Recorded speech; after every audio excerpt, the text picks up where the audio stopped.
সরকারের কূটনৈতিক সাফল্য নজর কেড়েছে বিশ্বে। সমুদ্র সীমা জলবায়ু ইস্যুতে ভূমিকা অনন্য বলছেন বিশ্লেষকরা।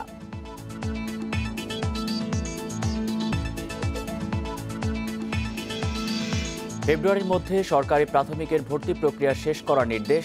পঞ্চম শ্রেণী পর্যন্ত নেওয়া যাবে না ভর্তি পরীক্ষা।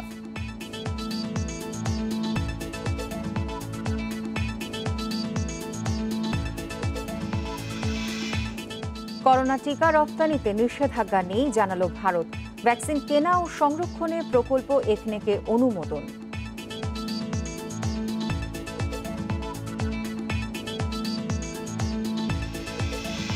চট্টগ্রাম বন্দরে নষ্ট হচ্ছে শত কোটি টাকার আমদানি করা পেঁয়াজ। দাম কমে যাওয়ায় খালাস করছে না ব্যবসায়ীরা।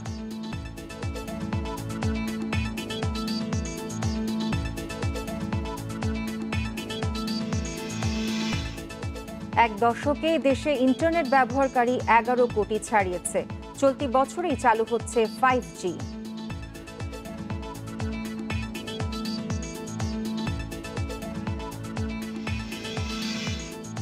সকাল 9টার 1 ঘন্টার বিরতিহীন সংবাদে আমন্ত্রণ। সাথে আছি আমি ফারহানা হক এবং আমি আলী আশরাফ। শুনছিলেন শিরোনাম, জানাবো পুরো খবর। সরকারের টানা এক যুগের কূটনৈতিক সাফল্য নজর কেড়েছে গোটা বিশ্বের। কোনো তিক্ততা ছাড়াই ভারত ও মিয়ানমারের সঙ্গে মামলায় সমুদ্র সীমা জয়, সমঝোতার মাধ্যমে ছিটমহল বিনিময় ও জলবায়ু পরিবর্তন মোকাবিলায় অগ্রণী ভূমিকা কূটনৈতিক পরিপক্কতার অনন্য দৃষ্টান্ত বলছেন বিশ্লেষকেরা।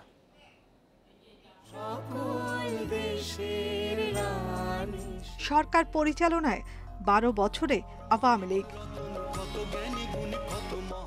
2009 সালের 6 জানুয়ারি সরকার গঠন করে টানা 3 মেয়াদে রাষ্ট্র পরিচালনায় দলটি।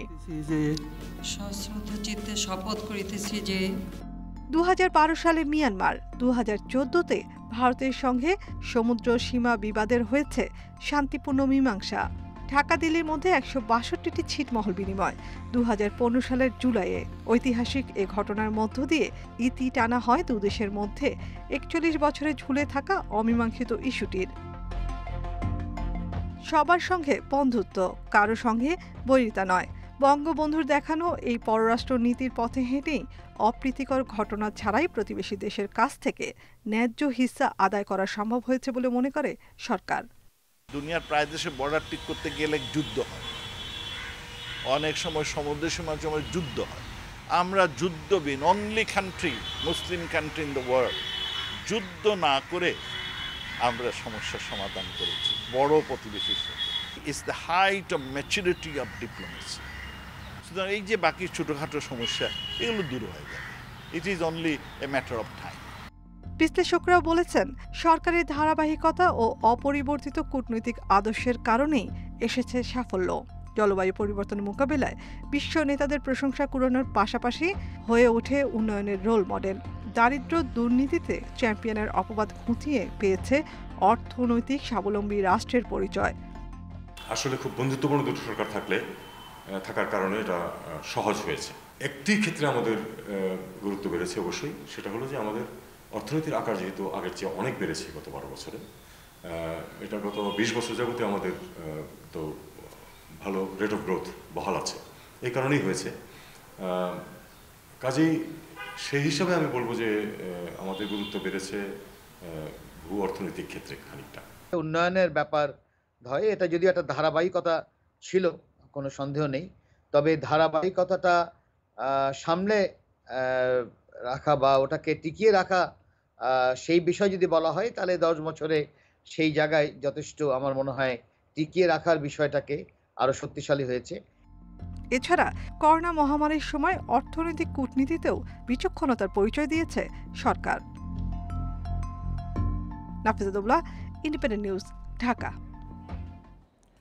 প্রাথমিক বিদ্যালয়ে ভর্তি কার্যক্রম ফেব্রুয়ারির মধ্যে শেষ করার নির্দেশ দিয়েছে শিক্ষা অধিদপ্তর। পাশাপাশি সরকারি প্রাথমিক বিদ্যালয়ে 5ম শ্রেণী পর্যন্ত ভর্তি পরীক্ষা নেওয়া যাবে না বলে নির্দেশনা দেওয়া হচ্ছে। মঙ্গলবার এই নির্দেশনা জারি করে অধিদপ্তর। অধিদপ্তরের দেয়া 7 দফা নির্দেশনায় বলা হচ্ছে, করোনা স্বাস্থ্যবিধি মেনে ফেব্রুয়ারির মধ্যে প্রাথমিক বিদ্যালয়ে ভর্তি পরীক্ষা সম্পন্ন করতে হবে। অসুস্থ শিক্ষার্থীদের ভর্তি নিশ্চিত করতে বিদ্যালয় কর্তৃপক্ষ বিশেষ ব্যবস্থা নিতে বলা হচ্ছে। এছাড়া করোনার কারণে বন্ধ হয়ে যাওয়া বেসরকারি কিন্ডারগার্টেন ও স্কুলগুলোর শিক্ষার্থীদেরকে সরকারি প্রাথমিক বিদ্যালয়ে ভর্তির ব্যবস্থা করতে হবে।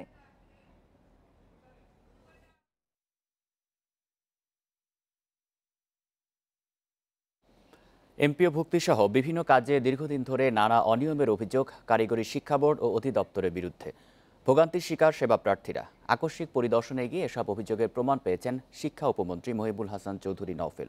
এ সময় তিনি কঠোর ব্যবস্থা নেয়ার হুঁশিয়ারি দেন। কারিগরি শিক্ষা প্রতিষ্ঠানের দেখভালের কাজ করে কারিগরি শিক্ষা অধিদপ্তর এবং বোর্ড। কারিগরি শিক্ষার উন্নয়নে বরাদ্দ বাড়লেও কাঙ্ক্ষিত মান নিশ্চিত হচ্ছে না। অভিযোগ রয়েছে কারিগরি শিক্ষা বোর্ড এবং অধিদপ্তরের অনেক কর্মকর্তার অসহযোগিতা ও অদক্ষতার কারণেই এই অবস্থা। তারা যদি দায়িত্বশীল না হয় তাহলে যে যা হওয়ার তাই হচ্ছে প্রতিষ্ঠানে। এখানে কাজ করতে আসলে বিভিন্ন অফিস থেকে একটু ভোগান্তি পোহাতে হয়। এই অফিস থেকে বলে ওই অফিস থেকে ওইভাবে কেউ দায়িত্ব নিয়ে কাজ করতে চায় না।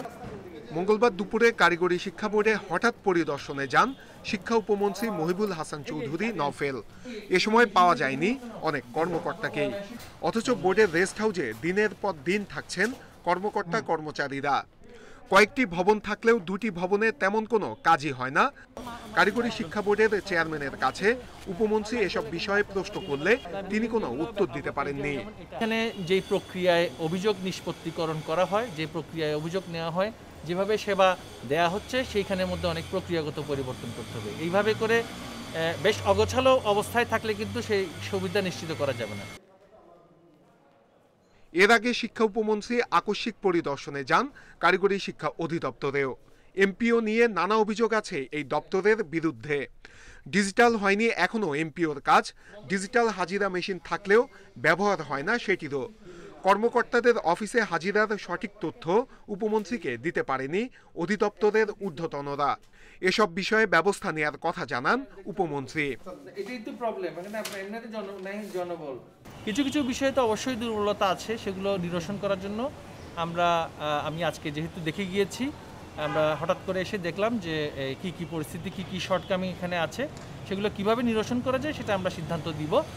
কারিগরি শিক্ষার মান উন্নয়নে এই দুই দপ্তরের স্বচ্ছতা ও জবাবদিহিতা নিশ্চিতে এই পরিদর্শন আগামীতে বহাল থাকবে বলেও জানান শিক্ষা উপমন্ত্রী। নূরে আলম, ইন্ডিপেন্ডেন্ট নিউজ, ঢাকা। মাত্র ৮ লাখ থেকে এক দশকে দেশে ইন্টারনেট ব্যবহারকারীর সংখ্যা ১১ কোটি ছাড়িয়েছে, যার উপর ভর করে করোনা মহামারীতে অনেকটা স্বাভাবিক ছিল মানুষের জীবন। শিক্ষা, স্বাস্থ্য, শিল্পসহ প্রায় সকল ক্ষেত্রে প্রযুক্তির সুফল পাচ্ছে মানুষ। তথ্য প্রযুক্তি প্রতিমন্ত্রী জানান, চতুর্থ শিল্প বিপ্লবকে কাজে লাগিয়ে উন্নত দেশ গঠনের প্রস্তুতি চলছে। আর চলতি বছরেই 5G চালু হচ্ছে বলে জানান টেলিযোগাযোগ মন্ত্রী। ২০০৮ সালের নির্বাচনী ইশতেহারে ২০২১ সালের মধ্যে ডিজিটাল বাংলাদেশ গঠনের ঘোষণা দেয় বর্তমান সরকার। গত এক দশকে প্রযুক্তির উল্লেখযোগ্য অগ্রগতি হয়েছে। করোনা মহামারীতে সবচেয়ে বড় অবলম্বনের জায়গা হয়ে দাঁড়ায় ডিজিটাল প্ল্যাটফর্ম। প্রযুক্তির কল্যাণে করোনায় ঘরে বসে পণ্য হাতে পেয়েছেন গ্রাহকরা। ১.৫ কোটি মানুষ নিয়েছেন টেলিমেডিসিন সেবা। অনলাইনে ৪.৫ কোটি শিক্ষার্থীর পড়ালেখা চালু রাখা সম্ভব হয়েছে। ভার্চুয়াল কোর্টে ২০,০০০ মামলা শুনানি হয়েছে। পাশাপাশি বর্তমানে ১,৪০০ সেবা অনলাইনে নিতে পারছেন সাধারণ মানুষ। প্রযুক্তির উন্নয়ন ছাড়া যা কোনোভাবেই সম্ভব ছিল না বলে জানান প্রযুক্তি প্রতিমন্ত্রী। আমাদের লক্ষ্য হচ্ছে আগামী বছরগুলিতে চতুর্থ শিল্প বিপ্লব এবং এই কোভিড-19-এর যেই পরিস্থিতি এবং যে প্রভাব, সেটা মোকাবেলা করে আমাদের ভবিষ্যৎ উন্নত বাংলাদেশ গড়ার জন্য প্রস্তুতি গ্রহণ করা। এবং সেক্ষেত্রে বাংলাদেশে আমরা ইন্টারঅপারেবল ডিজিটাল ট্রানজ্যাকশন প্ল্যাটফর্ম তৈরির কাজ প্রায় শেষ পর্যায়ে আনতে পেরেছি। এক দশকে পাইকারিতে প্রতি এমবিপিএস ইন্টারনেট ৭,০০০ টাকা থেকে কমে হয়েছে ৪০০ টাকা। ২০১১ সালে চালু হওয়া মোবাইল ব্যাংকিংয়ে এখন গ্রাহক সংখ্যা ৯.৫ কোটির বেশি। ই কমার্স ব্যবসা করছে ১,৩০০ প্রতিষ্ঠান। প্রযুক্তি খাতে কর্মসংস্থান হয়েছে ১০ লাখের বেশি। শিক্ষা, স্বাস্থ্য, যেখানে তাকাবেন সেখানে কিন্তু সবচেয়ে বড় হাতিয়ার হচ্ছে ডিজিটাল বাংলাদেশ। অতএব এমন কোনো খাত আপনি এখন খুঁজে পাবেন না যে খাত এই ডিজিটাল বাংলাদেশের এই অগ্রগতির সুফলটা ভোগ করছেন না। এদিকে একসময় স্বপ্ন মনে হলেও ২০১৮ সালে বঙ্গবন্ধু স্যাটেলাইট উৎক্ষেপণ করে বাংলাদেশ। ফলে এখন নিজেদের স্যাটেলাইটেই দেশের টেলিভিশনগুলো সম্প্রচার চালাচ্ছে। Sajjad Hossain, independent news, Dhaka. আমদানির পরও খালাস না করায় প্রায় 100 কোটি টাকার পেঁয়াজ পড়ে আছে চট্টগ্রাম বন্দরে। আমদানিকারকরা বলছেন, ভারত রপ্তানি শুরুর পর অন্যান্য দেশ থেকে আনা পেঁয়াজের দাম অস্বাভাবিকভাবে কমে গেছে। এ অবস্থায় আমদানি মূল্যের চেয়ে অপেক্ষাকৃত কম দামেও ক্রেতা না পাওয়ায় পেঁয়াজ খালাস করছেন না তারা। এদিকে বন্দর ইয়ার্ডে পড়ে থাকা পেঁয়াজগুলো নিলামে তোলার প্রক্রিয়া শুরু করেছে কাস্টমস। বেশি দিন সেখানে থাকলে পচে যাওয়ার আশঙ্কা করছেন আমদানিকারকরা। খাতুনগঞ্জের আমদানিকারক আল হারামাইন ট্রেডিং থেকে গেল 28 ডিসেম্বর 33 টাকা কেজি দরে 13 টন মিশরের পেঁয়াজ কিনে স্থানীয় কমিশন এজেন্ট মোহাম্মদিয়া বাণিজ্যালয়। কিন্তু ভারতীয় পেঁয়াজ রপ্তানি শুরুর খবরে বাজারে দাম কমে যাওয়ায় প্রতি কেজিতে 27 টাকা পরিশোধ করে এই এজেন্ট। এতে দাম নির্ধারণের পরও প্রায় 90,000 টাকা কম পায় আমদানিকারক প্রতিষ্ঠানটি। এভাবে বিভিন্ন এজেন্ট কম মূল্য পরিশোধ করায় একই দিনে 15 লাখ টাকা ক্ষতির মুখে পড়তে হয়েছে বলে দাবি আমদানিকারকের। আমার তো 33 টাকা দাম করে মাল নিছে, আমাকে বিক্রি দিছে 27 টাকা, 29 টাকা, 29 টাকা 58, 30 টাকা এভাবে বিক্রি দিছে। আমার 28 তারিখ বৃহস্পতিবারে একদিনে 15 লাখ টাকা চলে গেল। আমদানিকারকদের যিনি মাল কিনে আড়তে বিক্রি করতে দিল, আড়তদার কি করবে? আজকের বাজার মূল্যে বিক্রি করবে। উনি কত কিনছে এটা আড়তদারের দেখার ব্যাপার না। আল হারামাইনের মতো প্রায় একই অবস্থা চট্টগ্রাম বন্দর দিয়ে মিশর, তুরস্ক সহ প্রায় 15টি দেশ থেকে পেঁয়াজ আমদানি করা ব্যবসায়ীদের। দরপতন হওয়ায় বন্দর থেকে পেঁয়াজ খালাস করছেন না আমদানিকারকরা। এই অবস্থায় প্রায় 98 কোটি টাকা মূল্যের 26,000 টন পেঁয়াজ পড়ে আছে চট্টগ্রাম বন্দরে। সেগুলো কখন খালাস হবে তা নিয়ে দেখা দিয়েছে সংশয়। অন্যদিকে এভাবে পড়ে থাকায় পেঁয়াজে পচন ধরার সংখ্যা ব্যবসায়ীদের। অকশনে হয়তো কেউ নিলেও নিতেও পারে, নাও নিতে পারে। যে অবস্থা আমার মনে হয় না নেবে। মনে করেন অকশন কখন হবে? অকশন হবে তখন যখন নষ্ট হয়ে যায়, তখন। ভালো থাকতে তো অকশন হচ্ছে না। এদিকে বন্দরে নামার 45 দিনের মধ্যে আমদানিকারক পণ্য না নিলে নিলামে তোলার নিয়ম রয়েছে। তাই চলতি মাসেই প্রায় 2000 টন পেঁয়াজ নিলামে তুলতে কাস্টমস কর্তৃপক্ষকে নথিপত্র তুলে দিয়েছে বন্দর কর্তৃপক্ষ।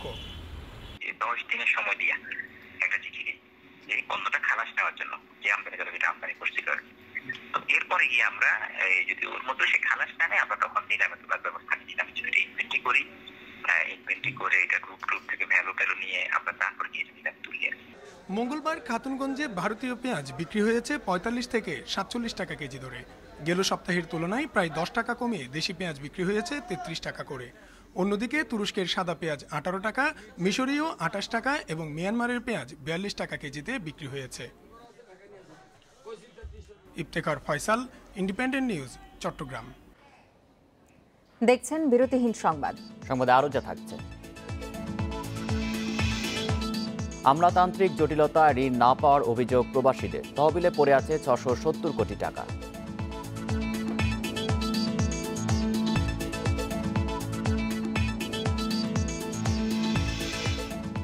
আমনের দাম ভালো পাওয়ায় বড় আবাদে আগ্রহ বেড়েছে কৃষকের। দুর্ভোগ না হলে ভালো লাভের আশা।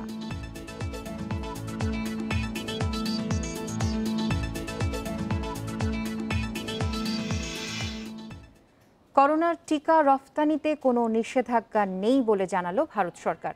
সংবাদ সম্মেলনে মঙ্গলবার এ কথা জানিয়েছে দেশটির স্বাস্থ্য সচিব রাজেশ ভূষণ।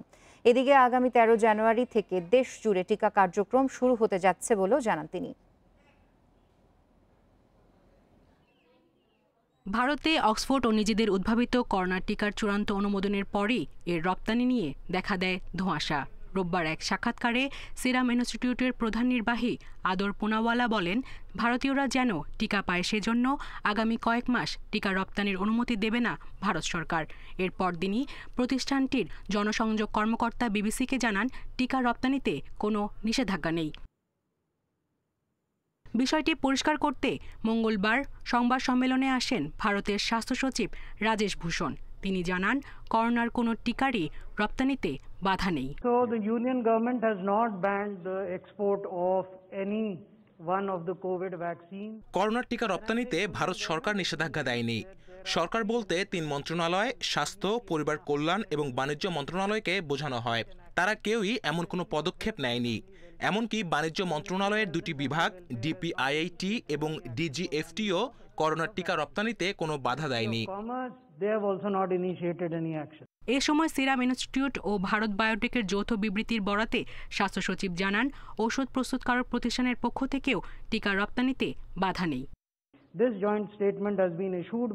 সেরাম ইনস্টিটিউট ও ভারতের বায়োটেকে যৌথ বিবৃতি আমি পড়ে শোনাচ্ছি।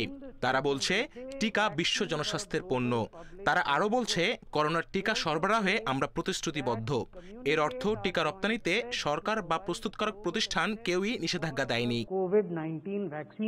এছাড়া নতুন ধরনের করোনার বিরুদ্ধে উদ্ভাবিত টিকা দুটি অকার্যকর এমন কোনো প্রমাণ মেলেনি বলেও জানান রাজেশ ভূষণ। এর আগে করোনার টিকা রপ্তানিতে কোনো বাধা নেই বলে টুইটে জানায় সেরাম। অক্সফোর্ড ও অ্যাস্ট্রাজেনেকার করোনার টিকা উৎপাদন ও বিপণনের সঙ্গে যুক্ত সিরাম ইনস্টিটিউট অফ ইন্ডিয়া। এর 3 কোটি ডোজ কিনতে 13 ডিসেম্বর সিরামের সঙ্গে চুক্তি করে বাংলাদেশ সরকার ও বেক্সিমকো। সায়রা খান, ইন্ডিপেন্ডেন্ট নিউজ। দেশের 13 কোটি ৭৬ লাখ মানুষকে করোনার টিকা দেবে সরকার। এই টিকা কেনা, পরিবহন ও সংরক্ষণে খরচ হবে ৪,২৩৭ কোটি টাকা। মঙ্গলবার প্রধানমন্ত্রী শেখ হাসিনার সভাপতিত্বে জাতীয় অর্থনৈতিক পরিষদের নির্বাহী কমিটি একনেকের বৈঠকে এই সংক্রান্ত প্রকল্প চূড়ান্ত অনুমোদন পায়। আগারগাঁওয়ে এনইসি সম্মেলন কক্ষে ব্রিফিংয়ে পরিকল্পনা মন্ত্রী এম এ মান্নান জানান, ভ্যাকসিন বিতরণ ব্যবস্থা সার্বক্ষণিক নজরদারি করবেন প্রধানমন্ত্রী। এর আগে স্বাস্থ্য সচিব আব্দুল মান্নান জানান, শিগগিরই দেশে আসবে ভারতের তৈরি অক্সফোর্ডের করোনা টিকা। করোনা সংক্রমণের পরপরই প্রতিরোধ ব্যবস্থা গড়ে তুলতে বিশ্বব্যাংকের সহযোগিতায় ১১৫০ কোটি টাকার প্রকল্প নেয় সরকার। টিকা কেনার জন্য ব্যয় বাড়িয়ে সংশোধন করা হলো সেই প্রকল্প। এতে বিশ্বব্যাংক আরও দিচ্ছে $৫০ কোটি এবং এশীয় অবকাঠামো উন্নয়ন ব্যাংক AIIB দিচ্ছে $10 কোটি। সব মিলিয়ে প্রকল্পের ব্যয় হচ্ছে প্রায় ৬,৮০০ কোটি টাকা। ব্রিফিংয়ে পরিকল্পনা মন্ত্রণালয় জানায়, কোভ্যাক্সের মাধ্যমে পাওয়া টিকায় মিটবে চাহিদার ২০%। প্রতি ডোজ $2 কিনতে খরচ হবে $১,৫২০ কোটি টাকা। আর অক্সফোর্ড সহ অন্য টিকায় দাম পড়বে $6 থেকে $10। ব্যয় হবে ২,২০০ কোটি টাকা। আর টিকা পরিবহন, সংরক্ষণ ও ব্যবস্থাপনায় খরচ হবে আরও ৮০০ কোটি টাকা। সবাইকে আমরা ন্যায়ানুগভাবে উচিত মূল্যে এইটা নিয়ে যাতে দাম নিয়ে নয়-ছয় না হয়, এই জন্য সার্বক্ষণিক নজরদারি মাননীয় প্রধানমন্ত্রী থেকে শুরু করে আমরা সবাই করব, কারণ এটা জীবন মরণের প্রশ্ন। এটাকে অত্যন্ত উচ্চ অগ্রাধিকার সরকার দিয়ে থাকেন। কর্মকর্তারা জানান, টিকার জন্য এবছরই খরচ হবে ৪,০০০ কোটি টাকা। এরই মধ্যে ১২০০ কোটি টাকা ছাড়ের নির্দেশ দিয়েছেন প্রধানমন্ত্রী। ব্রিফিংয়ে জানানো হয়, আগে ভ্যাকসিন কারা পাবেন তারও একটি তালিকা করেছে সরকার। স্বাস্থ্যকর্মী, আইনশৃঙ্খলা বাহিনীর সদস্য, সরকারি কর্মচারী, গণমাধ্যম কর্মী সহ ফ্রন্টলাইনাররা পাবেন সবার আগে। ন্যাশনাল যে কন্ট্রোল ল্যাবরেটরি আছে আমাদের, এটাকে শক্তিশালী করা হবে। এর মাধ্যমে ভ্যাকসিন টেস্টিং ল্যাব, যেটা বিশ্ব স্বাস্থ্য সংস্থার ম্যাচুরিটি লেভেল 3 বলা হয়, এটাকে অন্তর্ভুক্ত করা হবে। এদিকে একনেক বৈঠক শেষে স্বাস্থ্য সচিব জানান, শিগগিরই ভারতের তৈরি অক্সফোর্ডের টিকা দেশে আসবে। টিকা কেনায় ভারতের সাথে যে চুক্তি হয়েছে তা পুরোপুরি বাস্তবায়ন হবে। ভারতের সরকার এবং আমাদের সরকার তো অবহিত আছেন, এতে তো কোনো সন্দেহ নাই। ভারতের প্রধানমন্ত্রী যেখানে বলেছেন যে এই পরিমাণ উল্লেখ করেই কিন্তু তিনি বলেছেন, অ্যাম্বাসেডর মহোদয় নিজে উপস্থিত ছিলেন। একনেক বৈঠকে অনুমোদন পেয়েছে আরও 5 প্রকল্প। তবে কাজের অগ্রগতি সন্তোষজনক না হওয়ায় কুষ্টিয়া মেডিকেল কলেজ হাসপাতালের সংশোধিত প্রকল্প ফেরত পাঠিয়েছেন প্রধানমন্ত্রী। নিজের ব্যয় হবে আমাদের। Ruhul Amin, independent news, Dhaka. মাত্র 4% সুদেও প্রণোদনার ঋণ নিতে আগ্রহ নেই করোনায় দেশে ফেরা প্রবাসীদের। প্রবাসী কল্যাণ ব্যাংকের হিসেবে মাত্র 1,500 প্রবাসী 30 কোটি টাকা ঋণ নিয়েছেন। এখনও তহবিলে পড়ে আছে 670 কোটি টাকা। তবে অনেকের অভিযোগ, আমলাতান্ত্রিক জটিলতায় আবেদন করেও ঋণ পাওয়া যায়নি। এই অভিযোগ মানতে নারাজ প্রবাসী কল্যাণ মন্ত্রণালয়। করোনার প্রকোপ বাড়লেও গত বছর জুলাইতে বাহরাইন থেকে দেশে ফেরেন টাঙ্গাইলের দেলদুয়ারের সোলাইমান হোসেন। ভিসা বাতিল হওয়ায় আর যেতে পারেননি। প্রবাসী কল্যাণ মন্ত্রণালয়ে যোগাযোগ করেও লাভ হয়নি। শেষমেশ কিস্তিতে একটি পিকআপ কিনে নিজেই চালাচ্ছেন। প্রবাসী কল্যাণ থেকে বললো যে এমনি যে এখান থেকে কিছুই করলে, কাগজপত্র করলে তাহলে হয়তো কিছু সাহায্য সহযোগিতা করবো। আমি আরো 5-10 হাজার টাকার মতো আরো খরচ করলাম। এইরকম করতে করতে 1-1.5 মাস হয়ে গেল। পরে আমি ফোন দিলাম, এরা বললো যে ভাই আপনি এটা হইতেছে না, ঢাকাতে কোনো আসে নাই। সোলাইমানের একটা ব্যবস্থা হলেও একই জেলার সৌদি প্রবাসী মোয়াজ্জেম হোসেন এখনো বেকার। নিজের ঘর নেই, আশ্রয় নিয়েছেন বন্ধুর বাসায়। একই অবস্থা মালয়েশিয়া ফেরত সিরাজগঞ্জের রবিউল ইসলামেরও। সরকার তরফ থেকে কোনো কিছু পাইনি, সামাজিকভাবেও কোনো সহযোগিতা পাইনি, আর কোনো কারো কাছে সহযোগিতার সাহায্যের হাত বাড়াইতেও আমাকে সাহায্য কেউ করে না, দেখলেও বলে যে না তোমার কাছে আছে, বিদেশ থেকে আসছে অনেক কিছু আছে, কিন্তু অ্যাকচুয়ালি আমার কাছে কোনো কিছু নাই। প্রবাসী কল্যাণ ব্যাংক আছে, ওটাতে গেছিলাম, তারা বলছিল যে মানে আমাদের একটা অনুদান সরকার পাশ করছে, এখনো তাদের মানে ব্যালেন্সে এটা যোগ হয়নি, সেটার ক্ষেত্রে আপনারা একটু অপেক্ষা করেন। মন্ত্রী জানান প্রবাসীদের প্রতিষ্ঠায় সামাজিক নিরাপত্তা কর্মসূচির আওতায় আনা হবে। এছাড়া সহজে ঋণ পেতে শর্ত শিথিল করা হচ্ছে। পাচ্ছেন না এটা কিন্তু বোধহয় পুরোপুরি ঠিক না। আমি কিন্তু এখানে কাউকে প্রোটেকশন দেওয়ার জন্য কথা বলছি না। আমি বলবো কি ইনিশিয়ালি যে নীতিমালা বা রুলস যেটা সেট করা হয়েছিল, আমরা বানিয়েছিলাম ফর লোন, ওটাতে দেখা গেল কি তার কয়েকটা শর্ত বেশি কঠিন হয়ে গেছে। আর সেক্রেটারি সাহেব ওটা ব্যবস্থা করলেন দ্যাট যে কঠিন যেগুলি আছে, ইললজিক্যাল যেগুলি আছে সবগুলি ফেলে দেওয়া হয়েছে। প্রবাসীদের জন্য প্রধানমন্ত্রীর 500 কোটি এবং প্রবাসী কল্যাণ মন্ত্রণালয়ের 200 কোটি টাকার তহবিল ঘোষণা করেন।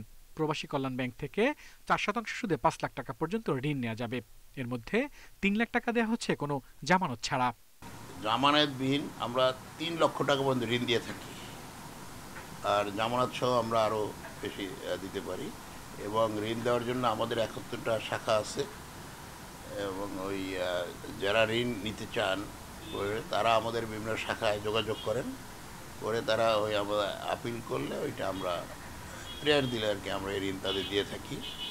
অভিবাসন গবেষণা প্রতিষ্ঠান refugee and migratory movements research unit RMMRU বলছে, লকডাউন ও করোনার কারণে প্রায় 4 লাখ প্রবাসী নিঃস্ব হয়েছেন। আল আমিন হোসেন, ইন্ডিপেন্ডেন্ট নিউজ, ঢাকা। অর্থ আত্মসাৎ ও পাচারের অভিযোগ ওঠা পলাতক পিকে হালদারের মা লীলাবতী হালদার সহ 25 জনের দেশ থেকে নিষেধাজ্ঞা দিয়েছে হাইকোর্ট। তারা যাতে দেশ ছাড়তে না পারেন 5 জন ভুক্তভোগীর এমন আবেদনের পরিপ্রেক্ষিতে এই আদেশ দেওয়া হয়। বিচারপতি নজরুল ইসলাম তালুকদার ও বিচারপতি আহমেদ সোহেলের বেঞ্চ এই আদেশ দেন। এছাড়া পিকে হালদারকে গ্রেপ্তারে রেড অ্যালার্ট জারি করতে ইন্টারপোলের কাছে মঙ্গলবারই নথি পৌঁছেছে বলে আদালতকে জানিয়েছেন ডেপুটি অ্যাটর্নি জেনারেল।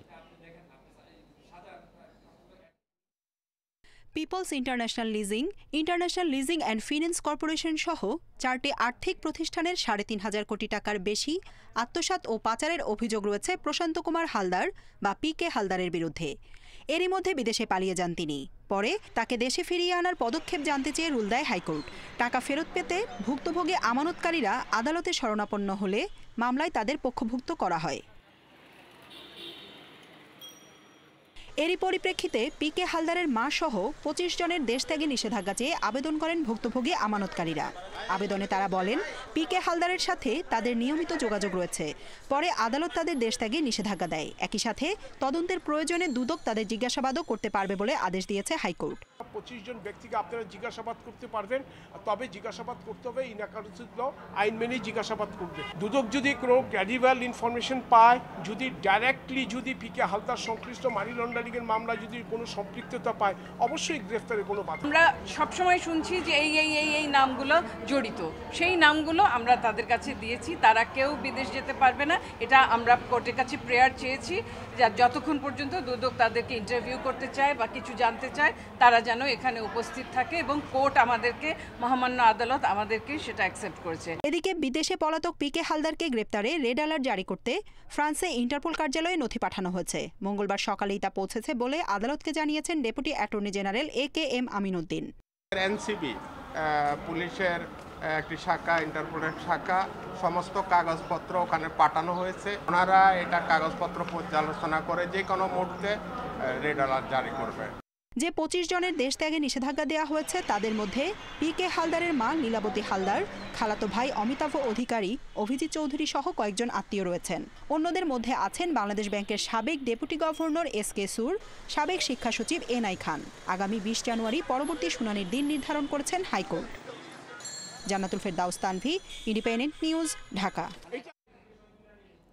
নারায়ণগঞ্জে কিশোরীকে অপহরণ করে হত্যার মামলায় আসামিদের ভয় দেখিয়ে মারধর করে স্বীকারোক্তিমূলক জবানবন্দি আদায় করা হয়েছে বলে বিচার বিভাগীয় তদন্ত প্রতিবেদনে বলা হচ্ছে। মঙ্গলবার বিচারপতি M ইনায়েতুর রহিম ও বিচারপতি মোস্তাফিজুর রহমানের বেঞ্চে এ প্রতিবেদন নিয়ে শুনানি হয়। গত বছর ৪ জুলাই কিশোরী দিশামণি নারায়ণগঞ্জের দেওভোগ বাসা থেকে নিখোঁজ হয়। এ ঘটনায় পরিবারের করা মামলায় পুলিশ ৩ জনকে গ্রেপ্তার করে। পরে তারা ১৬৪ ধারায় দোষ স্বীকার করে জবানবন্দি দেন। কিন্তু নিখোঁজের ৫২ দিন পর ফিরে আসে ওই কিশোরী। গণমাধ্যমে প্রকাশিত সংবাদ নিয়ে রিভিশন আবেদন করেন সুপ্রিম কোর্টের ৫ জন আইনজীবী। এতে ঘটনার বিচার বিভাগীয় তদন্তের নির্দেশ দেয় হাইকোর্ট। সোমবার এ প্রতিবেদন আসে আদালতে। মঙ্গলবার সকালে প্রতিবেদনের উপর শুনানি হয়। তাতে বলা হয়েছে, আসামিদের রিমান্ড মঞ্জুর ও দোষ স্বীকারোক্তিমূলক জবানবন্দি রেকর্ডের ক্ষেত্রে ম্যাজিস্ট্রেটদের কোনো অনিয়ম পাওয়া যায়নি। তবে পুলিশ হেফাজতে থাকাকালীন তদন্ত কর্মকর্তা শামীম আল মামুন আসামিদের মারধর, ভয়ভীতি, প্রলোভন দেখিয়ে স্বীকারোক্তি দিতে বাধ্য করার প্রাথমিক সত্যতা পাওয়া গেছে। পুলিশের কিছু কথা বলেছে, সেগুলো তো আগামী 13 তারিখ হিয়ারিংয়ের জন্য হবে, বাকি ফার্দার হিয়ারিং। এখন মেন কন্ডিশন যেটা এই কনফেশনগুলো ভলান্টারি অ্যান্ড ট্রু এবং কতটুকু ট্রাস্ট করা যায়, এবং আদার কনফেশনগুলো যেগুলো দেখা যাচ্ছে যে একই সময়ে ম্যাজিস্ট্রেট একাধিক কনফেশন রেকর্ড করেন, এটা কি করে সম্ভব? এটা তো রিল্যাক্সেশন একটা টাইম দিতে হয়। স্বীকারোক্তিমূলক জবানবন্দি গ্রহণের সময় উভয় পক্ষের আইনজীবীর উপস্থিতি সহ ৬ দফা সুপারিশ করেন আইনজীবী শিশির মনির। আইনজীবীর উপস্থিতি চাই। নারায়ণগঞ্জে কিশোরীকে অপহরণ করে হত্যার মামলায় আসামিদের ভয় দেখিয়ে মারধর করে স্বীকারোক্তিমূলক জবানবন্দি আদায় করা হয়েছে বলে বিচার বিভাগীয় তদন্ত প্রতিবেদনে বলা হচ্ছে। মঙ্গলবার বিচারপতি এম ইনায়েতুর রহিম ও বিচারপতি মোস্তাফিজুর রহমানের বেঞ্চে এই প্রতিবেদন নিয়ে শুনানি হয়। গত বছর ৪ জুলাই কিশোরী দিশামণি নারায়ণগঞ্জের দেওভোগ বাসা থেকে নিখোঁজ হয়। এ ঘটনায় পরিবারের করা মামলায় পুলিশ ৩ জনকে গ্রেপ্তার করে। পরে তারা ১৬৪ ধারায় দোষ স্বীকার করে জবানবন্দি দেন। কিন্তু নিখোঁজের ৫২ দিন পর ফিরে আসে ওই কিশোরী। গণমাধ্যমে প্রকাশিত সংবাদ নিয়ে রিভিশন আবেদন করেন সুপ্রিম কোর্টের ৫ জন আইনজীবী। এতে ঘটনার বিচার বিভাগীয় তদন্তের নির্দেশ দেয় হাইকোর্ট। সোমবার এ প্রতিবেদন আসে আদালতে। মঙ্গলবার সকালে প্রতিবেদনের উপর শুনানি হয়। তাতে বলা হয়েছে, আসামিদের রিমান্ড মঞ্জুর ও দোষ স্বীকারোক্তিমূলক জবানবন্দি রেকর্ডের ক্ষেত্রে ম্যাজিস্ট্রেটদের কোনো অনিয়ম পাওয়া যায়নি। তবে পুলিশ হেফাজতে থাকাকালীন তদন্ত কর্মকর্তা শামীম আল মামুন আসামিদের মারধর, ভয়ভীতি, প্রলোভন দেখিয়ে স্বীকারোক্তি দিতে বাধ্য করার প্রাথমিক সত্যতা পাওয়া গেছে। পুলিশের কিছু কথা বলেছে, সেগুলো তো আগামী 13 তারিখ হিয়ারিংয়ের জন্য হবে, বাকি ফার্দার হিয়ারিং।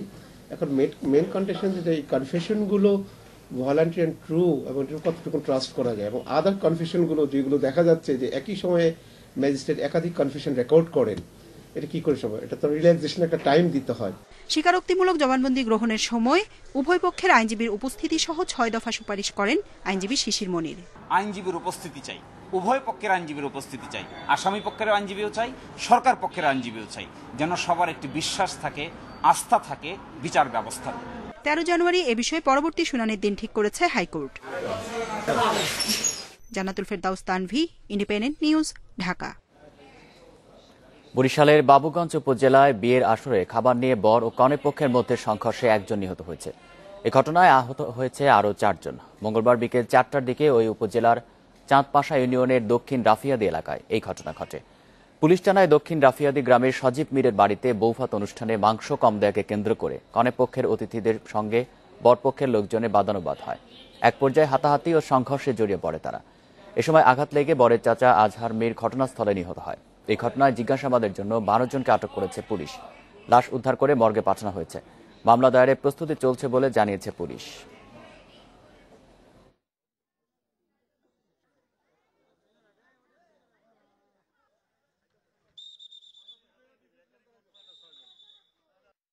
যখন হাত ধুয়ে উঠে যাওয়া ধরছে, ওদের লাঠি টাঠি সব ঘুষানো ছিল, ওরা মায়ের ধরছে। আমার মামা শ্বশুরে মাংস লইয়েছে, রাত জাগাইছে, আমি লইয়েতে আছি। এর ভিতরেই মাইয়ের বাপে বুক পাচাই ঘুষি মারছে। আমার স্বামী দেখছে। আমার বাবার ফেরত দেন, নাইলে আমার সুষ্ঠু বিচার করে দেন। হাতাহাতি শুরু হওয়ার পরে যে ভিকটিম যিনি মারা গেছেন আজহার আলী মীর, উনি আসছে মাঝখানে বিষয়টা ঠেকানোর জন্য।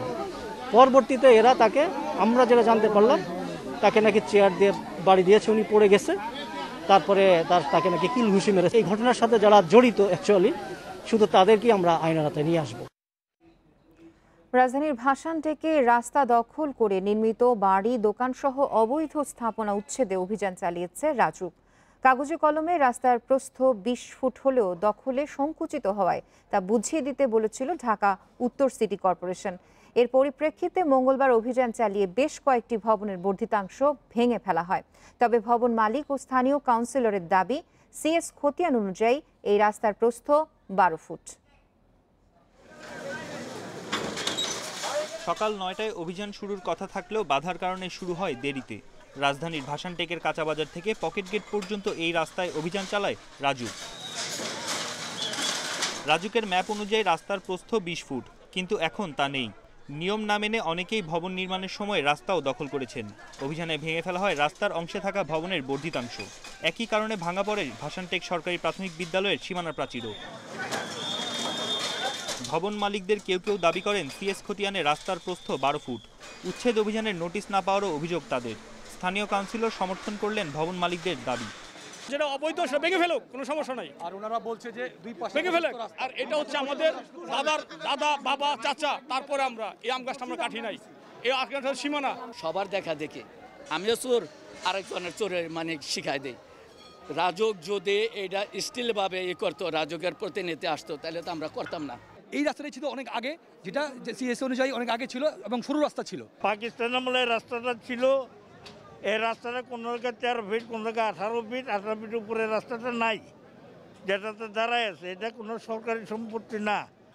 ঢাকা উত্তর সিটি কর্পোরেশন জানিয়েছে, নকশা অনুযায়ী 20 ফুট রাস্তা বুঝিয়ে দেওয়ার জন্য রাজুককে আহ্বান জানায় ডিএনসিসি। উচ্ছেদ অভিযানে চলার সময় সেখানে আসেন মেয়র, বলেন উত্তর ঢাকায় কোনো অবৈধ স্থাপনা থাকবে না। এই মেসেজ হচ্ছিল আমাদের ঢাকায় উত্তর সিটি কর্পোরেশনে যারা অবস্থান করছেন তাদের জন্য কিন্তু মেসেজ, কোনো ধরনের অবৈধভাবে দখলকৃত রাস্তা কারো দখলে থাকতে পারবে না। এই রাস্তা আমাদেরকে উন্মুক্ত করবো ইনশাল্লাহ, জনগণকে সাথে নিয়ে। রাজুকের অনুমোদিত নকশার বাইরে কিভাবে ভবন নির্মাণ হয়েছে সে ব্যাপারে কোনো কথা বলতে রাজি হননি সংস্থাটির কর্মকর্তারা। বন ইবনে কামাল, ইন্ডিপেন্ডেন্ট নিউজ, ঢাকা। সুনির্দিষ্ট অভিযোগের ভিত্তিতেই সংসদ সদস্য হাজী সেলিমের ছেলে ও ডিএসসিসির বরখাস্ত কাউন্সিলর ইরফান সেলিমের বাসায় অভিযান চালানো হয়েছে বলে দাবি র্যাবের। তবে পুলিশ বলছে, অপরাধ শনাক্তে উপযুক্ত প্রমাণ না থাকায় চূড়ান্ত প্রতিবেদনে তাকে অব্যাহতি দেওয়ার সুপারিশ করা হয়েছে। এদিকে ভ্রাম্যমাণ আদালতের 2 মামলায় ইরফান সেলিমকে জামিন দিয়েছে আদালত। নৌবাহিনীর এক কর্মকর্তাকে মারধরের অভিযোগে মামলার পর গত বছরের 26 অক্টোবর পুরান ঢাকায় ইরফান সেলিমদের বাড়িতে অভিযান চালায় র্যাব। অভিযানে অস্ত্র, ওয়াকিটকি উদ্ধারের ঘটনায় সেদিনই র্যাবের ভ্রাম্যমাণ আদালত ইরফান সেলিম ও তার দেহরক্ষীকে 1.5 বছরের কারাদণ্ড দেয়। এছাড়া অস্ত্র ও মাদক আইনে 27 অক্টোবর মামলা করে র্যাব। এই 2 মামলার তদন্ত শেষে 3 জানুয়ারি আদালতে চূড়ান্ত প্রতিবেদন জমা দেয় চকবাজার থানা পুলিশ। প্রতিবেদনে অস্ত্র ও মাদকের সঙ্গে সংশ্লিষ্টতা পায়নি উল্লেখ করে পুলিশ ইরফান সেলিমকে অব্যাহতির সুপারিশ করে। পুলিশ বলছে, তদন্তে প্রমাণ হয়নি যে আগ্নেয়াস্ত্র ও উদ্ধার হওয়া মাদক ইরফান সেলিমের। মালামাল জব্দ তালিকায় নির্বাহী ম্যাজিস্ট্রেটের স্বাক্ষর ছিল না বলেও জানায় পুলিশ। মাদক বা অস্ত্র মামলার ক্ষেত্রে খুব জরুরি যেটা, যে এটা কোথা থেকে উদ্ধার হলো এবং যাকে আসামি করা হচ্ছে সরাসরি তার পজিশনে ছিল কিনা, এটা সন্দেহাতীতভাবে প্রমাণ করতে হয়। একজন আসামিকে অভিযুক্ত করার জন্য যতটুকু তথ্য প্রমাণ থাকা প্রয়োজন ছিল আমরা সেটা পাইনি। এদিকে ইরফান সেলিমের বিরুদ্ধে অস্ত্র ও মাদকদ্রব্য নিয়ন্ত্রণ আইনে করা 2টি মামলায় পুলিশের দেওয়া চূড়ান্ত প্রতিবেদন হাতে পেলে পরবর্তী সিদ্ধান্ত নেবে বলে জানিয়েছে র্যাব। আর পুলিশের প্রতিবেদনে ইরফান সেলিমকে অব্যাহতি দেওয়ার সুপারিশ র্যাবের অভিযানকে প্রশ্নবিদ্ধ করেনি মন্তব্য করে র্যাব জানায়, অভিযানে পাওয়া আলামতের ভিত্তিতেই মামলাগুলো করা হয়েছে। সুনির্দিষ্ট তথ্যের ভিত্তিতে র্যাব এই অভিযানটি পরিচালনা করে। র্যাবের এই অভিযানে বিজ্ঞ ম্যাজিস্ট্রেটের উপস্থিতিতে আমরা যে সকল জিনিস আলামত উদ্ধার করি, পাশাপাশি ওয়াকিটকি অর্থাৎ নিয়মিত মামলা ছাড়াও মোবাইল কোর্টে অভিযুক্তদেরকে বিভিন্ন মেয়াদে শাস্তি প্রদান করা হয়েছিল। এদিকে মাদক ও ওয়াকিটকি রাখার দায়ে র্যাবের ভ্রাম্যমাণ আদালতে দণ্ডপ্রাপ্ত ইরফান সেলিম এই 2 মামলায় মঙ্গলবার জামিন পেয়েছেন। Khaled Raihan, independent news, Dhaka. রাজধানীর উত্তর কমলাপুরে একটি হোটেল থেকে মেহনাজ জেরিন নামে এক তরুণীর ঝুলন্ত মরদেহ উদ্ধার করেছে পুলিশ। মঙ্গলবার বেলা 12:30টার দিকে মরদেহটি উদ্ধার করা হয়। জেরিনের স্বামী জাহিদুল ইসলাম রুবেল পুলিশের কনস্টেবল পদে কর্মরত। পরিবারের দাবি, স্বামীর প্ররোচনায় আত্মহত্যা করেছে জেরিন। পুলিশ জানায়, গত শুক্রবার জাহিদুল ও জেরিনের বিয়ে হয়। পরদিন কমলাপুরে একটি হোটেলে রুম ভাড়া নেয় তারা। মঙ্গলবার সকালে রুমের ভেতর থেকে সারা শব্দ না পেয়ে পুলিশে খবর দেয় হোটেল কর্তৃপক্ষ। পরে দরজা ভেঙে ঝুলন্ত অবস্থায় মরদেহটি উদ্ধার করা হয়। মরদেহ ময়না তদন্তের জন্য ঢাকা মেডিকেল কলেজ মর্গে পাঠিয়েছে পুলিশ।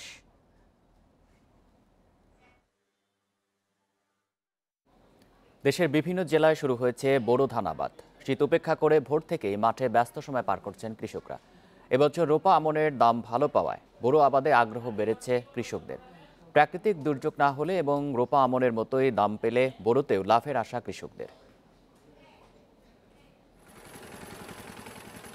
নেত্রকোনা সমতল ও পাহাড়ি অঞ্চলে কৃষকরা ব্যস্ত বোরো আবাদে।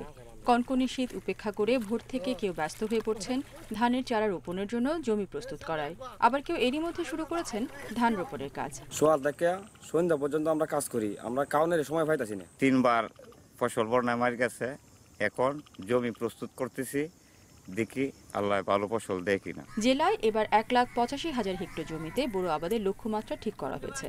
চাল উৎপাদনের লক্ষ্যমাত্রা 7,66,000 মেট্রিক টন। বাম্পার ফলন নিশ্চিতে মাঠ পর্যায়ে কাজ করার কথা জানালেন কৃষি কর্মকর্তারা। মাঠ পর্যায়ে আমাদের কৃষি কর্মকর্তা অবশ্যই কিছু কৃষকদের পরামর্শ দিতে যাচ্ছে যাতে আমাদের বোরো আবাদ গত বছর চেয়ে ভালো হয় এবং বাম্পার ফলন হয় এবং আমরা উৎপাদন জন্য অব্যাহত রাখতে পারি। নওগাঁতেও এবার গত মৌসুমের চেয়ে 500 হেক্টর বেশি জমিতে বোরো আবাদের লক্ষ্যমাত্রা ধরা হয়েছে। সার, তেল, বীজ, কীটনাশকের সংকট নেই উল্লেখ করে কৃষকরা বলছেন আমনের মতো বোরোতেও লাভের মুখ দেখার আশায় তারা। এবার যে ধানের দাম পাইছি আমরা, যদি ধানের দামটা এরকম যদি স্বাভাবিক থাকে হয়তো বা কৃষক লাভবান হবে। ধানের দাম 1100, 1150 বা 1200 টাকা থাকলে কৃষক ঠিক মতন আবাদ করতে পারবে, আবাদে লস খাবে না। আর প্রচুর খরচ আবাদে। যদি আকাশে বৃষ্টিপাত না হয়, সুষ্ঠুভাবে ধান যদি কাটতে পারি, আমরা ফলনও খুব ভালো পাই। এবছর ঘন কুয়াশার কারণে ইরি বোরো বীজতলার সামান্য ক্ষতি হলেও চাষাবাদে এর তেমন প্রভাব পড়বে না বলে জানালেন কৃষি কর্মকর্তারা। বর্তমানের আবহাওয়া ভালোই মনে হচ্ছে এবং এই পরিস্থিতিতে আমাদের চারার বৃদ্ধি বেশ ভালো এবং চারা মোটামুটি কয়েকদিনের মধ্যেই একবারে পূর্ণতায় চলে আসবে এবং লোকজন ধান লাগানো শুরু করেছে ইতিমধ্যেই। নওগাঁয় চলতি মৌসুমে 1,80,625 হেক্টর জমিতে ইরি বোরো চাষ হচ্ছে। রেশমি নন্দী, ইন্ডিপেন্ডেন্ট নিউজ। কক্সবাজারের টেকনাফে মাদক মামলার আসামিকে ছিনিয়ে নেওয়ার সময় পুলিশের সঙ্গে গোলাগুলিতে একজন নিহত হচ্ছে। নিহত খোরশেদ আলম টেকনাফ সদর ইউনিয়নের মিঠাপানির ছড়া এলাকার হাজী গোলাম হোসেনের ছেলে। পুলিশ জানিয়েছে মঙ্গলবার রাত 12:30টার দিকে সদর ইউনিয়নের হবির ছড়া এলাকার মাদক মামলার পলাতক আসামি শামসুল আলম ওরফে কালা শামসুকে গ্রেপ্তার করে পুলিশ। আটকের বিষয়টি এলাকায় জানাজানি হলে শামসুরের সহযোগীরা মিঠা পানির ছড়া বাজারে তাকে ছিনিয়ে নেওয়ার জন্য পুলিশের উপর হামলা চালায়। পুলিশও আত্মরক্ষায় পাল্টা গুলি ছোড়ে। সময় মাদক মামলার আসামি খোরশেদ আলম গুলিবিদ্ধ হয়। আহত অবস্থায় তাকে হাসপাতালে ভর্তি করা হলে চিকিৎসক তাকে মৃত ঘোষণা করেন। এই ঘটনায় আহত হয়েছেন 3 পুলিশ সদস্য। 3 বছর পর বাংলাদেশ ও ভারতের যৌথ নদী কমিশনের সদস্য পর্যায়ের বৈঠক শুরু হয়েছে। মঙ্গলবার প্রথম দিনের বৈঠকে গঙ্গার পানি চুক্তি বাস্তবায়ন নিয়ে আলোচনার পাশাপাশি গোমতী, ধরলা, দুধকুমার, মুহুরী, খোয়াই ও মনু নদীর পানি প্রবাহ নিয়ে আলোচনা হয়েছে।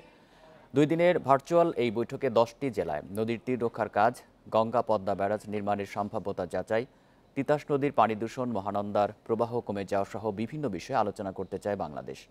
10 জেলায় 15টি অভিন্ন নদীর তীর সংরক্ষণের প্রকল্প নিয়েছে বাংলাদেশ। এর তালিকাও ভারতকে দেওয়া হবে। অন্যদিকে আত্রাই, পুনর্ভবা ও ট্যাঙ্গন নদীর পানি কমে যাওয়া, ফেনী নদীর 1.82 কিউসেক পানি উত্তোলন এবং মাথাভাঙ্গা চূর্ণী নদীর দূষণ নিয়ে কথা বলতে চায় ভারত। গত 17 ডিসেম্বর ভার্চুয়াল বৈঠকে 6টি অভিন্ন নদীর পানি বন্টনে দ্রুত সিদ্ধান্তে আসার তাগিদ দেন 2 দেশের প্রধানমন্ত্রী।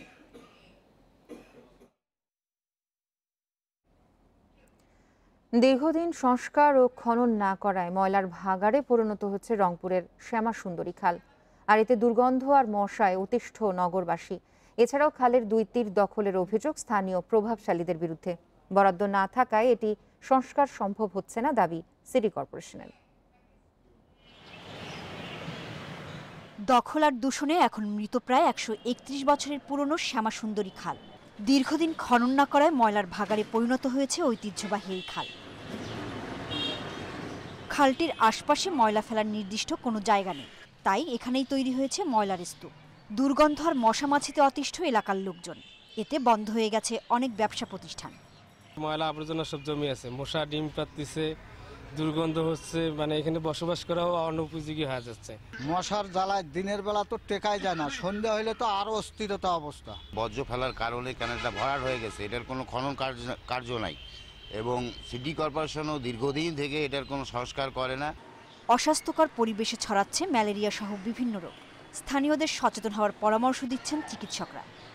অতি সত্বর এই শ্যামাসুন্দরী খালটাকে পরিষ্কার করে এটাকে প্রবহমান মানে পানির ফ্লো যাতে সবসময় থাকে, পরিষ্কার থাকে, তাহলে এইসব মশামাছির উপদ্রব থেকে এবং এইসব অসুখ থেকে নগরবাসী রক্ষা পাবে।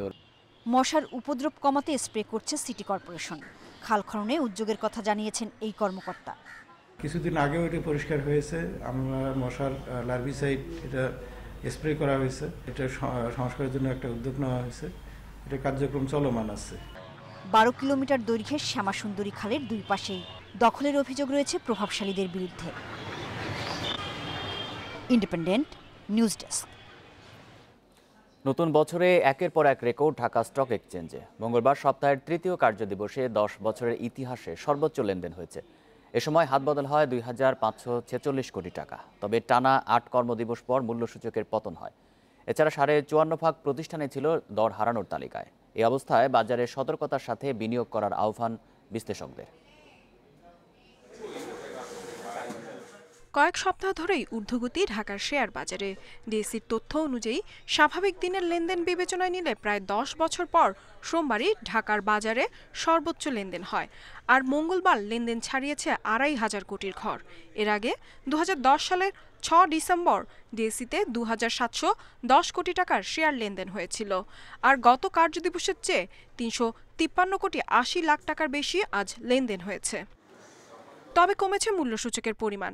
টানা 8 কার্যদিবস পর আজ প্রধান সূচক সংশোধন হয়েছে, যার ফলে 42 পয়েন্ট কমে ডিএসই এক্স অবস্থান করছে 5,609 পয়েন্টে। হাতবদল হওয়া 360টি শেয়ার ও মিউচুয়াল ফান্ডের মধ্যে আজ দর হারিয়েছে 197টির, বেড়েছে 113টির এবং অপরিবর্তিত আছে 50টির দর। তারল্য সরবরাহ বাড়ায় বাজারে গতি ফিরতে শুরু করেছে বলছেন বিশ্লেষকরা। এ সময় বাজার পর্যবেক্ষণে নিয়ন্ত্রক সংস্থাকে আরো সজাগ হওয়ার আহ্বান তাদের। বাজার এখন বিনিয়োগকারীদের দ্রুত লাভের একটা আশা এবং ক্ষতির পাশাপাশি ক্ষতির একটা আশঙ্কা, এই দুইটাই কিন্তু দেখা যাচ্ছে, যার জন্য বাজার একবার বাড়ছে একবার আবার একটু কমে যাচ্ছে। এই একটা নিরাশা, আশা নিরাশার মধ্যে ঢুকছে। তো আমার মনে হয় বাজারটা এখন আর স্থিতিশীলতা, সুশৃঙ্খল হওয়া দরকার। এখন এই বৃদ্ধি এবং ট্রেডিং এর ভলিউমটা সাস্টেনেবল করার জন্য যে উদ্যোগগুলা নেওয়া হয়েছে তা অব্যাহত রাখা এবং নতুন ভালো কোম্পানির আরো অংশগ্রহণ নিশ্চিত করতে পারলে পুঁজিবাজার সাস্টেনেবল হবে। সবচেয়ে বেশি লেনদেন হওয়া প্রতিষ্ঠানের তালিকায় প্রথম অবস্থানে উঠে এসেছে টেলিযোগাযোগ খাতের রবি। বেক্সিমকো ফার্মা দ্বিতীয় এবং বেক্সিমকো রয়েছে তৃতীয় অবস্থানে। এছাড়া শতাংশের দিক থেকে দরবৃদ্ধি তালিকার শীর্ষ অবস্থানে উঠে এসেছে ক্রিস্টাল ইন্স্যুরেন্স, দ্বিতীয় পাওয়ার গ্রিড এবং তৃতীয় অবস্থানে রবি। অন্যদিকে চট্টগ্রাম স্টক এক্সচেঞ্জে সার্বিক সূচক কমেছে 134.69 পয়েন্ট, লেনদেন 155 কোটি 49 লাখ টাকা। ইফাতারা, ইন্ডিপেন্ডেন্ট নিউজ। বিশ্বে আবারও বেড়েছে করোনায় প্রাণহানি। একদিনে মৃত্যু হচ্ছে 13,000 বেশি মানুষের। এ নিয়ে মৃতের সংখ্যা দাঁড়ালো 18,74,000। নতুন আরও প্রায় 7 লাখ রোগী নিয়ে মোট আক্রান্ত 8 কোটি 68 লাখ ছাড়িয়েছে। 24 ঘন্টায় সবচেয়ে বেশি মৃত্যু যুক্তরাষ্ট্রে। দেশটিতে প্রাণ গেছে 3,500 মানুষের। এ নিয়ে মোট মৃত্যু 3,65,000। একদিনে নতুন রোগী মিলেছে 2.25 লাখ। ব্রাজিলে মঙ্গলবার প্রাণ গেছে প্রায় 12 জনের। নতুন রোগী শনাক্ত হচ্ছে 57,000-এর বেশি। এদিকে যুক্তরাজ্যে লকডাউন জারির পরও রোগী মিলেছে 60,000-এর বেশি, যা এ যাবৎকালের সর্বোচ্চ। প্রাণ গেছে 830 জনের, যা দ্বিতীয় ধাপের সংক্রমণ শুরুর পর থেকে দেশটির তৃতীয় সর্বোচ্চ মৃত্যু। এছাড়াও ইতালিতে 649, জার্মানিতে 528 ও রাশিয়ায় 518 জনের মৃত্যু হচ্ছে। ভারতে মঙ্গলবার 265 জনের মৃত্যু হচ্ছে। নতুন শনাক্ত প্রায় 18,000।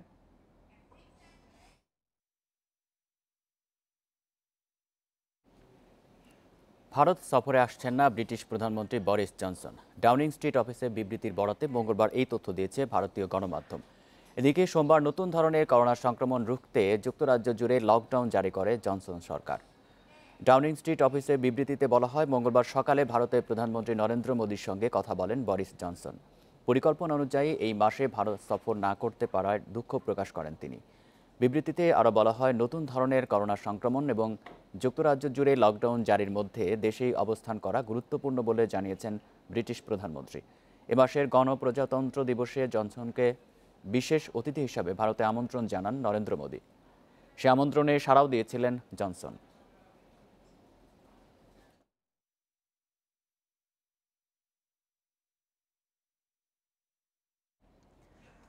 মার্কিন প্রেসিডেন্ট ডোনাল্ড ট্রাম্পকে গ্রেপ্তারে আন্তর্জাতিক পুলিশ সংস্থা ইন্টারপোলের সহযোগিতা চেয়েছে ইরান।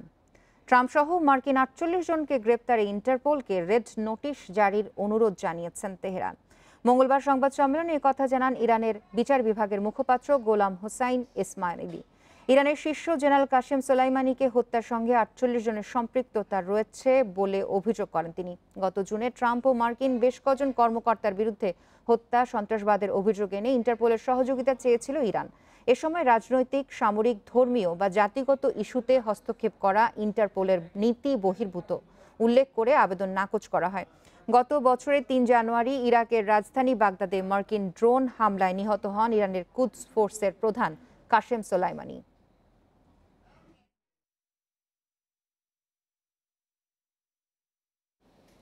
ফেডারেশন কাপের প্রথম সেমিফাইনালে আজ সাইফ স্পোর্টিংয়ের মুখোমুখি হবে চট্টগ্রাম আবাহনী।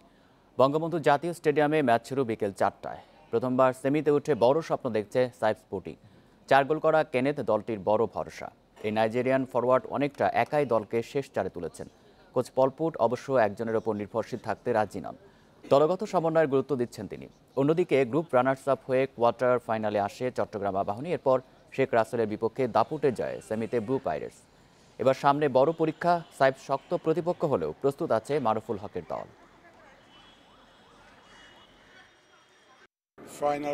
সেমিতে উঠে বাড়তি চাপ নিচ্ছি না। সাইফের সাথে এটাই আমার প্রথম টুর্নামেন্ট। ছেলেদের উজ্জীবিত রেখেই জয়ে চোখ রাখতে চাই। প্রতিপক্ষ যেমন হোক, আমরা স্বাভাবিক খেলাটাই খেলে চাপে রাখতে চাই। আমরা তো ফেভারিট হিসেবে শুরু করিনি, যদিও আমরা নিজেরা বলছি, কিন্তু আসলে ওইরকম প্রিপারেশন বা ওই ধরনের আপনার রিসোর্সও ছিল না। যেহেতু খেলতে খেলতে এই মধ্যে চলে আসছি, আর চ্যাম্পিয়ন হওয়ার জন্য বা টিম উইনিং এর জন্য বেশি গোল প্রয়োজন নেই, একটা গোলই যথেষ্ট। আমরা একটা গোলই কামনা করছি, ইনশাল্লাহ একটা গোলই আমরা করতে পারি। ইংলিশ লিগ কাপের ফাইনালে উঠেছে টটেনহাম। সেমিতে ব্রেন্টফোর্ডকে 2-0 গোলে হারিয়ে শিরোপা জয় থেকে এক ধাপ দূরে স্পার্স। ঘরের মাঠে সন হিউং-মিন, হ্যারি কেইনের আক্রমণে শুরু থেকে কোণঠাসা ব্রেন্টফোর্ড। 12 মিনিটে রেগুইলনের ক্রসকে হেডে জালের লক্ষ্য দেন মুসা সিসোকো। 2 মিনিট পর সন হিউং-মিনের শট ঠেকিয়ে জাল অক্ষত রাখে অতিথি গোলকিপার ডেভিড রায়া। পাল্টা আক্রমণে স্পার্স রক্ষণে ভীতি ছড়িয়েছে ব্রেন্টফোর্ড। তবে দুর্বল ফিনিশিংয়ে ম্যাচে ফেরা হয়নি অতিথিদের। উল্টো 70 মিনিটে সন হিউং-মিনের নিখুঁত ফিনিশিংয়ে বাড়ে জয়ের ব্যবধান। ফাইনালে টটেনহামের প্রতিপক্ষ ম্যান ইউনাইটেড অথবা ম্যান সিটি। ফাইনালে জয় পেলে 13 বছরের শিরোপা আক্ষেপ ঘুচবে টটেনহামের। পূর্বাঞ্চলে একটি পূর্ণাঙ্গ ফুটবল স্টেডিয়াম নির্মাণ করতে চায় বাফুফে। তবে আগে থেকেই সেটা কক্সবাজারে তৈরির পরিকল্পনা যুব ও ক্রীড়া মন্ত্রণালয়। বৃহস্পতিবার বাফুফের নতুন কমিটির সাথে আলোচনায় বসবেন ক্রীড়া প্রতিমন্ত্রী জাহিদ আহসান রাসেল। সেখানেই স্টেডিয়াম ইস্যুতে আসতে পারে সিদ্ধান্ত। ফুটবলের জন্য আলাদা স্টেডিয়ামের স্বপ্ন বহুদিনের। ঐতিহ্যের ধারক বঙ্গবন্ধু স্টেডিয়ামে সারা বছর হয় অ্যাথলেটিক্স সহ নানা ইভেন্ট। তাতে পূরণ হয় না আন্তর্জাতিক ফুটবল ভেন্যুর সব শর্ত। পূর্বাচলে শেখ হাসিনা আন্তর্জাতিক ক্রিকেট স্টেডিয়ামের পাশে একটি ফুটবল স্টেডিয়াম নির্মাণের ইচ্ছে বাফুফের। সে লক্ষ্যে ক্রীড়া প্রতিমন্ত্রীর সাথে আলোচনা বৃহস্পতিবার। যদিও এরই মধ্যে কক্সবাজারে ক্রিকেটের সঙ্গে একটি ফুটবল স্টেডিয়াম তৈরির পরিকল্পনা হাতে নিয়েছে ক্রীড়া মন্ত্রণালয়। তাই পূর্বাচলে ফুটবল স্টেডিয়ামের বাফুফের পরিকল্পনা ভেস্তে যেতে পারে। ক্রিকেটের জন্য যেহেতু আলাদা স্টেডিয়াম অনেকগুলো আমরা করেছি, ফুটবলের জন্য অবশ্যই কিছু আলাদা স্টেডিয়াম যাতে আমরা করতে পারি সেটি আমাদের মাথায় আছে। এবং মাননীয় প্রধানমন্ত্রী চাচ্ছেন কক্সবাজারেও একটি আলাদা স্বতন্ত্র একটা স্টেডিয়াম হোক। সে অনুযায়ী আমরা কিন্তু কার্যক্রম শুরু করেছি এবং সেটির ডিজাইনও আমরা ইতিমধ্যে প্রস্তুত করে ফেলেছি। বিসিবি যেমন নিজস্ব খরচে স্টেডিয়াম নির্মাণ করছে, তেমনটা সম্ভব নয় বাফুফের পক্ষে। সেজন্য চাই সরকারের সহায়তা। তবে কক্সবাজারের চেয়ে পূর্বাচলেই স্টেডিয়াম পেতে বেশি আগ্রহী ফেডারেশন। পূর্বাচলে একটা ক্রিকেট স্টেডিয়াম হচ্ছে, এর আশেপাশে যদি আমাদের একটা ফুটবল স্টেডিয়াম হয়, দেখা যাবে যে ওই এলাকাটাই একটা স্পোর্টস হাবের মতো মনে হবে। আমরা মাননীয় প্রধানমন্ত্রীর কাছে জোর দাবি জানাবো এবং উনি এটা করবে, এটা আমার দৃঢ় বিশ্বাস যে শুধু একটাই স্টেডিয়ামে না, আমাদেরকে পর্যাপ্ত অর্থাৎ খেলাধুলার মান উন্নয়নে যা প্রয়োজন আমার বিশ্বাস উনি তাই করবেন। পূর্বাচলে একটি অত্যাধুনিক ক্রীড়া কমপ্লেক্স নির্মাণের পরিকল্পনা আছে ক্রীড়া মন্ত্রণালয়ের। ক্রিকেট ফুটবলের পাশাপাশি অন্যান্য খেলাধুলার ভবিষ্যৎ ঠিকানা সেখানেই। Abidur Rahman, independent news, Dhaka. দল ঘোষণার পর উইন্ডিজ সিরিজের প্রস্তুতিতে গতি এসেছে। শুরু হয়ে গেছে ক্রিকেটারদের ফিটনেস টেস্ট। মিরপুর ইনডোরে প্রথম দিন টেস্ট দিয়েছেন 12 জন। এবার বিপ টেস্ট নয়, ইয়ো টেস্টে যাচাই হচ্ছে ফিটনেস। সেখানে সর্বোচ্চ 20.6 স্কোর শান্তর। প্রথমবার জাতীয় দলে ডাক পেয়ে উচ্ছ্বসিত ইমন ও শরীফুল। প্রস্তুতি ম্যাচে সামর্থ্যের প্রমাণ দিতে চান যুব বিশ্বকাপ জয়ী 2 তারকা। মাশরাফিকে ছাড়া দল ঘোষণার রেশ কাটেনি। মিরপুর হোম অব ক্রিকেটে এখন ব্যস্ততা উইন্ডিজ সিরিজ নিয়ে। শুরু হয়েছে ফিটনেস টেস্ট, যুক্ত ছিলেন নিকলি ও হুলিয়ান কালেফাতো। তামিম, মুশফিক, মাহমুদুল্লাহরা তৈরি হচ্ছেন আন্তর্জাতিক প্রত্যাবর্তনের জন্য। চোট কাটিয়ে খেলার জন্য ফিট সাইফুদ্দিনের দিকে ছিল আলাদা নজর। আঙুলের চোট সেরে উঠতে সময় লাগায় দেরিতে হবে মুমিনুলের টেস্ট। ফিটনেস টেস্টে এসেছে নতুনত্ব। বিপ টেস্টের বদলে ইয়ো টেস্টে দেখে নেওয়া হয়েছে কার কি অবস্থা। সেখানে পুরনোদের সঙ্গে ইমন, শরীফুলদের মতো তরুণরাও রোমাঞ্চ নিয়ে অপেক্ষায় আছেন নতুন শুরুর জন্য। আসলে ফাইনাল স্কোর পর্যন্ত ভাবতেছি না, এখন পর্যন্ত ফোকাস হচ্ছিল এখানে 2টা প্র্যাকটিস ম্যাচ আছে, ওই 2টা ম্যাচে ফোকাস। এটা আমরা এইচপিতেও করছি, এইচপিতে ফার্স্ট টাইম করছি, তো আজকে আবার সেকেন্ড টাইম করছি, তো আলহামদুলিল্লাহ ভালো হয়েছে। চিন্তা ভাবনা এখন যেরকম আছে যে আমি প্র্যাকটিসে ভালো করবো, ক্যাম্প ভালো করবো, যদি ন্যাশনাল টিমে থাকে তো ইনশাল্লাহ আবার ভাইয়ের সাথে খেলে একটা ভালো জুটি দেওয়ার চেষ্টা করব। বৃহস্পতিবার হবে করোনা টেস্ট। নেগেটিভ রিপোর্ট নিয়েই জৈব সুরক্ষা বলে ঢুকবেন ক্রিকেটাররা। রোববার থেকে শুরু অনুশীলন। Mohammad Nazim, independent news, Dhaka. এই ছিল এখনকার বিরতিহীন সংবাদে। ইন্ডিপেন্ডেন্ট টেলিভিশনের সব খবরের আরো বিস্তারিত জানতে চোখ রাখুন ফেসবুক, ইউটিউব এবং টুইটারে। ধন্যবাদ সবাইকে। ধন্যবাদ।